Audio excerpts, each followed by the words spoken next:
আলাইকুম। ঝিরঝির করে কি পড়ছে? পানি না, এগুলো স্নো পড়ছে। আমাদের 2024-এর যে উইন্টারের আজকে প্রথম ওয়াহাতে এইভাবে স্নো পড়তেছে, আলহামদুলিল্লাহ। আর যে রাস্তার সাইডে এই যে সাদা সাদা হয়ে আছে, এগুলো একটু হালকা জমেছে। আর রাস্তায় সাদা হয়ে নেই কারণ গাড়ি ঘোড়া চলতেছে, আর ওই স্নো পড়ার সঙ্গে সঙ্গেই ভিজে যাচ্ছে, তো একটু পানি পানি মনে হচ্ছে। আর উইন্টার আসলে স্নো পড়বে, এটাই স্বাভাবিক। এখন মাঝে মাঝে স্নো পড়বে ইনশাআল্লাহ।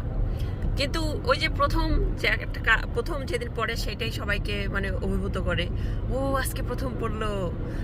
এইটাই আর কি বলার জন্য দেখা যায় সবাই ছবি তুলতেছে, সবাই পোস্ট করতেছে। আমাদের এখানে টেম্পারেচার হচ্ছে 33°F। হালকা যখন একটু স্নো পড়ে রাস্তা একটু অবশ্যই পিচ্ছিল থাকে, তো সবাই সাবধানে ড্রাইভ করবেন। সবাই ভালো থাকবেন, আমাদের জন্য দোয়া করবেন। আল্লাহ হাফেজ, আসসালামু আলাইকুম।